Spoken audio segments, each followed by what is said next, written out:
Hello everyone, welcome back. Today I am going to start a scientific technique of F.W. Taylor. In last class I explained 4 principles of F.W. Taylor. Taylor का जो main concept है, Taylor का जो main role है, उस role के according अपने ये कह सकते हैं कि प्रिंसिपल से बेटर एक्सप्लेनेशन टेक्निक्स में थी, जो बेटर बेनिफिशियल था मैनेजमेंट का. नो डाउट प्रिंसिपल भी है, लेकिन जो टेक्निक्स है वो उसको क्लियर करता है. There is total 8 techniques of Taylor. The first one is functional foremanship, second is standardisation and simplification. इस पार्ट के अंदर अपन लोग इन 2 टेक्निक की अच्छे से स्टडी करेंगे. मैंने कहा था कि ट्रेडिशनल जो कंसेप्ट चल रहा था, लास्ट वीडियो में भी बोला था, फिर बोल देता हूँ. ट्रेडिशनल जो कंसेप्ट चल रहा था, हेनरी फेयोल उसको मान रहे थे. हेनरी फेयोल के जो प्रिंसिपल है उसको एडवांस में या उसको साइंटिफिकली अपन कैसे यूज कर सकते हैं, उसको उसके बारे में जो स्टडी करके जो टेक्निक्स थी वो दी F.W. टेलर ने. हेनरी फेयोल का जो फर्स्ट प्रिंसिपल था वो था division of work. Henry Fayol ने ये कहा कि वर्क को स्मॉल टास्क में डिवाइड करनी चाहिए, छोटे छोटे पार्ट में डिवाइड कर देना चाहिए, और उसके बाद में एम्प्लॉय को वो पार्ट कंप्लीट करने के लिए कहना चाहिए ताकि एफिशिएंसी इंक्रीज हो और स्टैंडर्डाइजेशन आए, या अपन ये कह सकते हैं स्पेसिमेनशिप डेवलप होती है उस पर्टिकुलर वर्क के अंदर. इसी चीज़ को टेलर ने प्रॉपर वे में एक्सप्लेन किया. टेलर भी ये कहता है कि वर्क जो प्रोडक्शन डिपार्टमेंट है उसको प्रॉपर वे में वर्क करवाने के लिए अपन को अलग अलग डिपार्टमेंट बनाने चाहिए. टेलर ने कहा कि एक डिपार्टमेंट जो फंक्शनल फॉर्मेनशिप है उसके अकॉर्डिंग उसने कहा एक डिपार्टमेंट तो प्लान करें कि वर्क कैसे कंप्लीट करना चाहिए, और दूसरा उसको परफॉर्म करें, मतलब ऑपरेशन जहाँ वर्क हो रहा है उसको वर्क को कंप्लीट करें. तो इस तरीके से मान लीजिए मैं वर्क कर रहा हूँ कोई, और उस वर्क को कैसे करना है उसके बारे में सोचना भी मुझे और करना भी मुझे. अपने घर में कंस्ट्रक्शन का वर्क चलता है, आप लोग देख रहे हो बिल्डिंग वगैरह बनती है, तो एक अपन लोग हायर करते हैं, आजकल के ट्रेंड में आ गया, इंजीनियर को हायर करते हैं, वो ड्राइंग बना के देता है कि कैसे अपन लोगों को कैसे कैसे कहाँ कहाँ किचन होगा, कहाँ अपना बेडरूम होगा, कहाँ अपन लोगों को स्टेयर्स वगैरह बनानी है, हॉल कैसा होगा, साइज क्या होगी, और बस वो आता है और आके बता के जाता है इस तरीके से करना है. वर्कर्स उसको कंप्लीट करते हैं.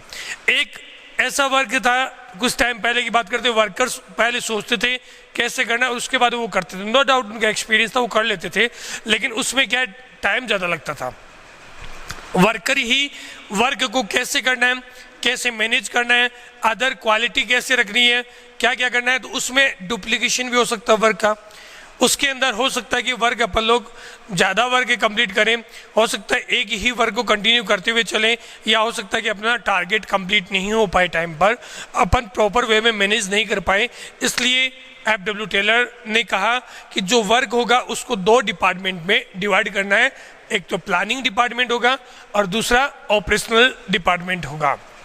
इसके अकॉर्डिंग जो वर्क को डिवाइड करने के अकॉर्डिंग टेलर ने कुछ एक जो फंक्शनल फॉर्मेनशिप टेक्निक दी, उसके अंदर कहा गया कि प्रॉपर वर्क को परफॉर्म करने के लिए अपने पास में टोटल 8 फोरमैन होनी चाहिए जो वर्क को प्रॉपर वे में वर्क हो सके.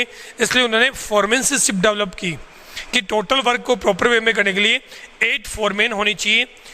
उसने कहा 4 जो फॉर्मेनशिप रखी वो रखी उन्होंने प्लानिंग डिपार्टमेंट के अंदर, और 4 रिमेनिंग 4 है वो रखी ऑपरेशनल डिपार्टमेंट के अंदर, कि ये अपने यहाँ पे 8 वर्क में डिवाइड करेंगे, 8 फॉर्मेनशिप में डिवाइड करेंगे. प्लानिंग डिपार्टमेंट जो ऑफिस में बैठा है, प्लान कर रहा है, उसके बारे में कहा. उसने कहा कि टोटल प्लानिंग डिपार्टमेंट के अंदर 4 फोरमैन होनी चाहिए, जिसमें फर्स्ट है route clerk, second instruction and card clerk, third है time and cost clerk, fourth है डिसिप्लिनियन. ये चारों जो फॉर्मेनशिप रखी वो रखी प्लानिंग डिपार्टमेंट के अंदर. सेम ऐसे ही 4 फॉर्मेनशिप रखी इसने ऑपरेशनल डिपार्टमेंट, जहाँ वर्क एग्जीक्यूट हो रहा है, जहाँ वर्क परफॉर्म किया जा रहा है, उसके अंदर भी 4 फॉर्मेनशिप रखी, जिसमें फर्स्ट रखा gang boss, speed boss, repair boss और इंस्पेक्टर, ये टोटल 8 कैटेगरी में डिवाइड किया। अपन बात कर रहे हैं जो फॉरमैनशिप है, उस फॉरमैनशिप के अकॉर्डिंग जो पोस्ट रखी और उस पोस्ट का क्या क्या वर्क होता है। एग्जाम के पॉइंट ऑफ व्यू से भी ये इंपॉर्टेंट है और वर्क के बारे में पूछा भी जाता है कि ये वर्क किसका था। इसलिए सबसे पहले अपन ने बात की फंक्शनल फॉरमैनशिप। फंक्शनल फॉरमैनशिप में 2 पार्ट में डिवाइड किया, प्लानिंग एंड ऑपरेशनल। ऑपरेशनल में टोटल 4 पॉइंट हैं, जिसमें फर्स्ट पॉइंट अपन ने रखा रूट क्लर्क। जैसा कि इसके वर्ड से अपन लोगों को पता लग रहा है कि जो रूट चार्ट डिसाइड करता है कि अपन को कैसे वर्क कंप्लीट करना है, उसको अपन लोग रूट क्लर्क की कैटेगरी में इंक्लूड करते हैं, जो ये डिसाइड करेगा कि वर्क को कैसे कंप्लीट करना है। मतलब a person that is decide what is the sequence and series of the steps। एक स्टेप के बाद नेक्स्ट स्टेप क्या होगी, उसके बाद नेक्स्ट क्या होगी, मतलब एक रूट डिसाइड करना, एक पाथ डिसाइड करना, एक वे डिसाइड करना, ये काम होता है रूट क्लर्क का। तो route clerk, this foreman is responsible to fix up the sequence of steps for performing mechanical and manual job.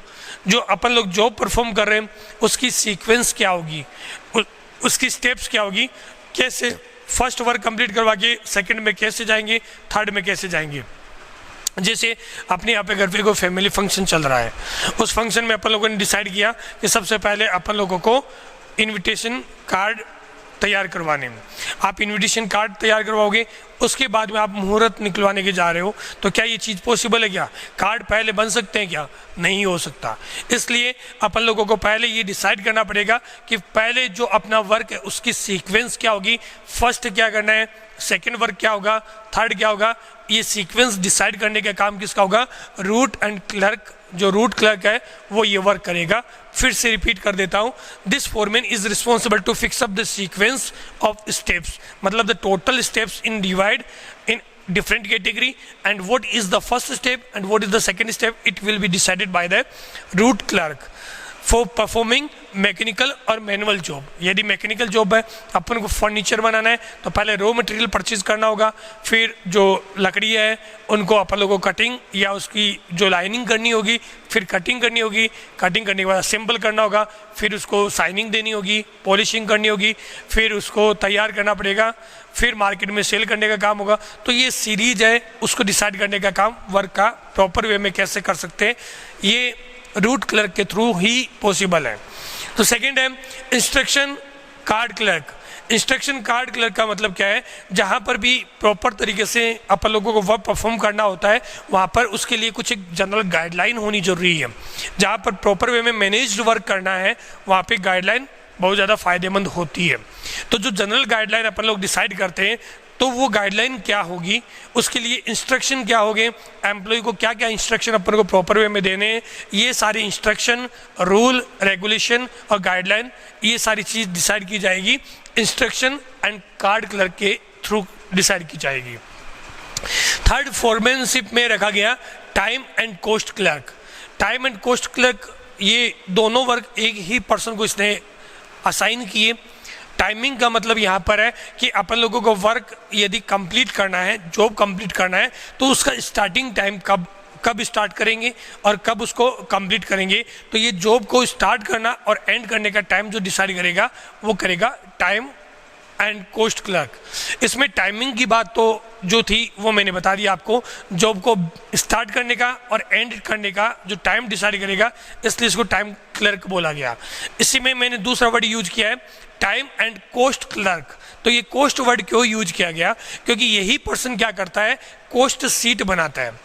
Cost sheet का मतलब क्या होता है कि जहाँ पर यहाँ पर मैंने वर्ड यूज किया है टाइम एंड कॉस्ट क्लर्क, तो इसमें क्या है, कॉस्ट शीट बनाता है। कॉस्ट शीट के अकॉर्डिंग ये डिसाइड होता है कि प्रॉपर कॉस्ट कितनी होगी, प्रॉपर हर एक जो वर्क है उसके अकॉर्डिंग कॉस्ट कैसे कैलकुलेट करेंगे।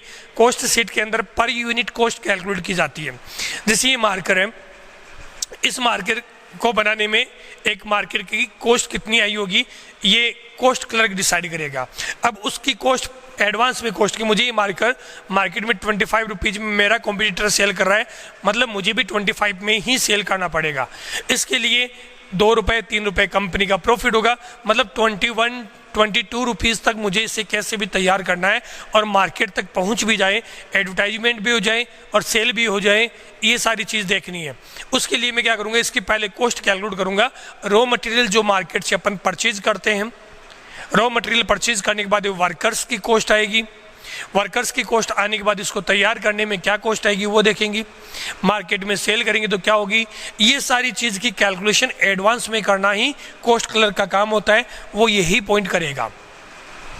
फर्स्ट रूट क्लर्क की बात की, second instruction and card clerk है उसकी बात की, थर्ड है टाइम एंड कॉस्ट क्लर्क की बात की। अब बात करें डिसिप्लिनियन, इसका वर्क से ही पता लग रहा है, जो वर्ड है डिसिप्लिन से बना हुआ है। वर्ड डिसिप्लिन का मतलब होता है कि प्रॉपर डिसिप्लिन के अंदर, प्रॉपर मैनेज तरीके से अंदर, प्रॉपर जो अपनी सीक्वेंस है उसी के अकॉर्डिंग प्रॉपर ऑर्डरली सिस्टम में अपन वर्क को परफॉर्म करें, वो इसी के अंदर अपन इंक्लूड करेंगे। Such type of foreman is responsible for performance of job in orderly and systematic way. Orderly and systematic way का मतलब क्या है, ऑर्डरली अरेंज किया हुआ वर्क है, क्या वैसे हो रहा है कि नहीं हो रहा है, क्या अपन ने जो सिस्टम डिसाइड किया है वर्क को कंप्लीट करने का, क्या उस सिस्टम में वर्क हो रहा है कि नहीं हो रहा है, ये सारी चीज़ डिसाइड करने का काम किसका होगा, डिसिप्लिनरियन का। ये चारों फॉर्मेनशिप मैंने आप लोगों को बताई, ये चारों फॉर्मेनशिप रही है प्लानिंग डिपार्टमेंट के अंदर। जैसा कि स्टार्टिंग में ही वीडियो के अंदर मैंने बताया था कि फर्स्ट प्लान बनाने वाला डिपार्टमेंट होगा जो प्लानिंग करेगा।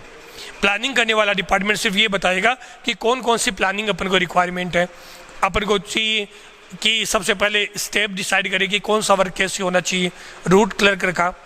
फिर अपन लोगों ने देखा कि कौन कौन सी मेजर जो जनरल इंस्ट्रक्शन होगी जो एम्प्लॉय को प्रोवाइड करवानी चाहिए ताकि सिस्टमेटिक वर्क कंप्लीट हो, इंस्ट्रक्शन एंड जो कार्ड क्लर्क रखा, टाइम एंड कॉस्ट क्लर्क रखा ताकि अपन लोग ये डिसाइड कर सके कि वर्क को कब स्टार्ट करना है और वर्क को कब एंड करना है, कॉस्ट शीट बना सके। नेक्स्ट अपन लोगों ने कहा डिसिप्लिनियन, जिसके अकॉर्डिंग अपन लोगों ने ये डिसाइड किया वर्क को प्रॉपर ऑर्डरली और अरेंज सिस्टम में करने के लिए क्या क्या डिसिप्लिन रिगार्डिंग रूल होनी चाहिए वो देखना, और क्या वर्क प्रॉपर वे में परफॉर्म हो रहा है कि नहीं हो रहा वो देखना। ये सारी चीज़ें तो प्लानिंग डिपार्टमेंट की बात हुई। अब अपन बात करें ऑपरेशनल डिपार्टमेंट, जहाँ पर वर्क परफॉर्म किया जा रहा है, मतलब जहाँ पे वर्क रियल में एग्जीक्यूट किया जाएगा, उस डिपार्टमेंट का क्या क्या वर्क होगा। उसमें देखिएगा फर्स्ट अपन ने रखा गैंग बॉस, जो पूरी गैंग को कंट्रोल करता है, जो वर्कर्स का मेजर हेड होता है उसे अपन गैंग बॉस बोलते हैं। जो अपन लोगों को रिक्वायर्ड जो रिसोर्सेज होंगे उसके प्रोवाइड करवाने की जिम्मेदारी होगी गैंग बॉस की होगी। वर्कर्स रेडी है प्रोडक्शन करने के लिए और मैनेजमेंट ऑर्डर दे चुका है, लेकिन प्रोडक्शन स्टार्ट नहीं हो पा रहा है क्योंकि मशीन नहीं है, क्योंकि रॉ मटेरियल नहीं है। तो ये रॉ मटेरियल और मशीन प्रोवाइड करवाने का काम किसका होगा, गैंग बॉस का होगा। मतलब जो टूल्स चाहिए, जो रिसोर्सेज चाहिए प्रोडक्शन के रिगार्डिंग, तो वो tool and resources boss provide करवाएगा। कौन, gang boss. He arrange all the machine, tool and other resources required for performance of the job so that there is no delay. Work में delay नहीं हो। कल अपन लोगों को जो प्रोडक्शन करना है उसके रिगार्डिंग रॉ मटेरियल और मशीन अपने पास में अवेलेबल पहले से हो, ये ध्यान रखने का काम किसका होगा, गैंग बॉस का होगा। सेकंड बात करते हैं स्पीड बॉस। आप लोग कंफ्यूज जरूर हो सकते हो केस स्टडी के अंदर, यहाँ मैंने टाइम की बात की और यहाँ मैं स्पीड की बात कर रहा हूँ। टाइम में बिगिनिंग और एंड टाइम, जॉब को परफॉर्म करने के लिए कब स्टार्ट करना है कब खत्म करना है ये डिसाइड करेगा time and cost clerk. Speed, किस स्पीड से वर्क परफॉर्म हो रहा है वो देखने का काम कौन करेगा, स्पीड बॉस, जो ये देखेगा कि अपन लोगों को वर्क कंप्लीट करने के लिए कितना टाइम चाहिए। मान लीजिएगा अपन को ऑर्डर मिला है 1000 यूनिट बनाने का और ये 1000 यूनिट की सप्लाई अपन को 10 डेज में कंप्लीट करके देनी है। मतलब पर डे का जो प्रोडक्शन होगा वो 100 यूनिट का होगा। अपनी जो ऑर्गेनाइजेशन रन करती है या जो अपनी फैक्ट्री है वहाँ पे टोटल 10 आवर्स वर्क होता है, 10 घंटे तक काम किया जाता है। अलग अलग शिफ्ट में अलग अलग एम्प्लॉय आके करते हैं। 100 यूनिट पर डे का बनना है, 10 आवर्स कंप्लीट हो रहा है, तो इसका मतलब हर 1 घंटे में 10 यूनिट अपने पास में बननी चाहिए। अब ये देखना कि पहले 1 घंटे के अंदर क्या अपन ने 10 यूनिट का प्रोडक्शन किया कि नहीं किया। अपन लोगों ने मान लीजिए 5 यूनिट का प्रोडक्शन किया, मतलब 1000 यूनिट का ऑर्डर सप्लाई नहीं हो सकता। तो ये 5 यूनिट का प्रोडक्शन का मतलब अपनी स्पीड कम है। अब उसको करेक्ट करने का काम किसका होगा? स्पीड बॉस का। मतलब प्रोडक्शन स्पीड चेक करने का काम स्पीड बॉस का होता है। नेक्स्ट है रिपेयर बॉस। रिपेयर बॉस ये देखता है कि जो वर्कर्स को मशीन और टूल्स चाहिए क्या वो वर्किंग कंडीशन में है कि नहीं है। गैंग बॉस ने मशीन प्रोवाइड करवा दी, मशीन अपने पास में है। अब हो सकता है कि किसी भी रीजन से वो मशीन उस दिन वर्क नहीं कर रही है, तो रिपेयर बॉस उस मशीन को रिपेयर करवाने का काम वो रिपेयर बॉस के अंडर में रहेगा कि जो मशीन अपने पास में अवेलेबल है उस मशीन को प्रॉपर वर्किंग कंडीशन में कैसे रखा जाए, कैसे अपन लोग टूल्स को रेडी रखें, ये रिपेयर बॉस का मेजर वर्क होगा। फिर रखा है इंस्पेक्टर। इंस्पेक्टर जैसा कि वर्क से पता है कि यहाँ पर भी आप लोग यदि डिसिप्लिन के अकॉर्डिंग बात करते हैं तो ये देखेगा कि जो वर्क प्लान हुआ है क्या वैसा वर्क हो रहा है कि नहीं हो रहा, ये देखने का काम इसका होगा कि ऑर्डरली सिस्टम या अरेंज सिस्टम में वर्क हुआ कि नहीं हुआ।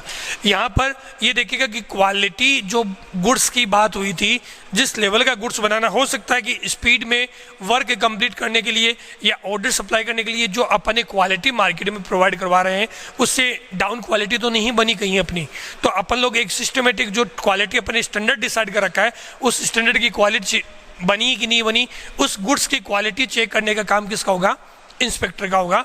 ये मेजर मैंने आप लोगों को 8 पॉइंट्स एक्सप्लेन किए, जिसमें 4 foremanship in planning department and remaining 4 in operational department बताया आप लोगों को। इससे रिलेटेड आप लोगों की क्वेश्चन भी बन सकता है और केस स्टडी भी बन सकती है। आप लोगों को ये जरूर अच्छे से देखना चाहिए। नेक्स्ट बात करें standardisation and simplification of work. ये सेकंड टेक्निक रखी गई FW टेलर के अकॉर्डिंग। इसमें भी 2 मेजर वर्ड इंक्लूड है, एक तो स्टैंडर्डाइजेशन और दूसरा है सिंप्लीफिकेशन। स्टैंडर्ड के अकॉर्डिंग यदि अपन बात करते हैं तो हर एक वर्कर, हर एक कंपनी, हर एक मैनेजमेंट अपने प्रोडक्ट का एक प्रॉपर स्टैंडर्ड रखना चाहता है। स्टैंडर्ड का मतलब यहाँ कभी भी क्वालिटी से नहीं है। स्टैंडर्ड का मतलब है हर एक चीज़ के अकॉर्डिंग स्टैंडर्ड होना ही चाहिए। हर एक चीज़ के अकॉर्डिंग स्टैंडर्ड होने का मतलब यहाँ पे क्या है कि प्रोडक्ट की क्वालिटी का स्टैंडर्ड हो, प्रोडक्ट का टाइमिंग का स्टैंडर्ड हो, प्रोडक्ट के अकॉर्डिंग जो अपन लोग बात करते हैं कि प्रोडक्ट के अंदर साइज, शेप, कलर, डिज़ाइन, इन सब का एक प्रॉपर स्टैंडर्ड होना चाहिए। उसे अपन लोग लेंगे स्टैंडर्डाइजेशन के अंदर।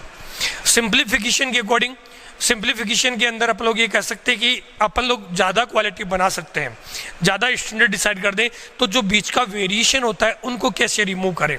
एक एग्जांपल लेता हूँ ताकि आप लोगों को इसको अच्छे से समझ में आए। अपन लोग देखते हैं कि कोलगेट टूथपेस्ट आता है, उसकी कंपनी का नाम भी लिया है, टूथपेस्ट की भी बात कर रहा हूँ। हालांकि अपन बात करते हैं तो इसके अंदर आप लोगों ने देखा होगा कि जो साइज पैकिंग आती है वो आप लोगों ने देखा होगा कि 50 ग्राम, 100 ग्राम, 150 ग्राम, 200 ग्राम ऐसी पैकिंग बनी हुई आती है।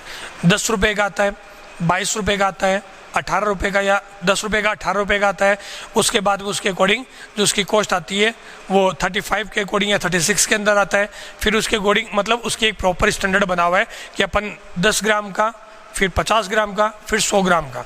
यदि मैं कह दूँ मुझे 51 ग्राम का चाहिए, कोई कहेगा 52 ग्राम का चाहिए, कोई कहेगा 55 ग्राम का चाहिए, तो वो कैसे मिल पाएगा? एक ऐसा स्टैंडर्ड जो हर एक पर्सन के अकॉर्डिंग सेट हो, तो वो डिसाइड करना स्टैंडर्डाइजेशन हुआ। और 50 ग्राम टू 100 ग्राम इसके बीच में कोई साइज नहीं आती, कोई वेराइटीज़ नहीं आती, इसको रिमूव कर दिया बीच की वेराइटीज़ को। 51, 52, 53 ये ग्राम तो नहीं बने, इसको रिमूव करना सिंप्लीफिकेशन होता है। मतलब इन दोनों को एक साथ में ही एक्सप्लेन किया गया। देखिएगा, standardization and simplification of work. Scientific management always emphasize on maintaining standard relating to every step of business operation. Business के operation में जो भी work होता है सबका एक proper standard decide किया गया है। Standardization does not mean only quality standard. मैंने पहले भी कहा था only quality standard को include नहीं करता। इसका मतलब ये कभी नहीं है कि quality को include नहीं करेगा, सिर्फ quality को include करेगा, ऐसा नहीं है। But it refer to setting up standard for size, product की साइज क्या होगी, टाइप कितने होंगे, वेट क्या होगा, और क्वालिटी ऑफ प्रोडक्ट की क्वालिटी क्या होगी। हर एक चीज़ का प्रॉपर स्टैंडर्ड डिसाइड हो। जैसे मैंने बताया टीवी आते हैं, ठीक है। अब टीवी के अकॉर्डिंग आप देखोगे कि 18 इंची का आता है, 21 इंची का आता है, 32 इंच का आता है, 51 इंच का आता है। ये बीच में कोई कहते हैं मुझे 36 इंच का चाहिए, 37 का चाहिए। मेरा जो सेट किया हुआ है जहाँ पे मुझे टीवी लगाना है वो 38 इंच का है, मुझे 38 इंच का ही चाहिए। तो कंपनी क्या 38 इंच का बना के देगी? नहीं देगी, क्योंकि ये एक स्टैंडर्ड डिसाइड किया गया है। इस स्टैंडर्ड के अकॉर्डिंग जिसको बड़ा चाहिए वो 51 इंची का परचेज कर सकता है, और जो एक नॉर्मल टीवी परचेज करना चाहता है, शॉप में लगाना चाहता है, वो 18 इंची का भी खरीद सकता है। ये एक स्टैंडर्ड डिसाइड किया गया कि इस लेवल पे हर एक पर्सन को सेटिस्फाई किया जा सकता है, उसे अपन लोगों ने स्टैंडर्डाइजेशन के अंदर इंक्लूड किया साइज के अकॉर्डिंग। वेट के अकॉर्डिंग अपन बात करते हैं, जो कोलगेट का एग्जाम्पल दिया था 10 ग्राम का, 50 ग्राम का, 100 ग्राम का, बीच में 71, 82, 88, 89, ये कोई ग्राम नहीं बनते। ये वेट के अकॉर्डिंग स्टैंडर्ड की बात हुई। कलर्स के अकॉर्डिंग सेट करना, तो ये क्वालिटी के अकॉर्डिंग भी अपन कह सकते हैं, क्वालिटी के अंदर भी स्टैंडर्ड होता है। जैसे आप लोगों ने देखा होगा टी है, चाय है, उसका स्टैंडर्ड होता है ब्रुक बॉन्ड A1 कड़क छाप, ठीक है। रेड लेबल, ग्रीन लेबल, ये क्या है कि क्वालिटी बनाई हुई है चाय की, कि रेड लेबल चाय है उसके अंदर कुछ अलग, जो यदि किसी को जो रेड लेबल का टेस्ट चाहिए तो वो रेड लेबल में मिलेगा, ग्रीन लेबल का टेस्ट चाहिए वो ग्रीन लेबल में मिलेगा, येलो लेबल बनी हुई है, तो वैसा अलग अलग स्टैंडर्ड क्वालिटी के अकॉर्डिंग रखा गया है, उस स्टैंडर्डाइजेशन के अंदर इंक्लूड करते हैं, जिससे अपन लोगों ने अपने प्रोडक्ट को हर एक टाइप से प्रोवाइड करवा सके।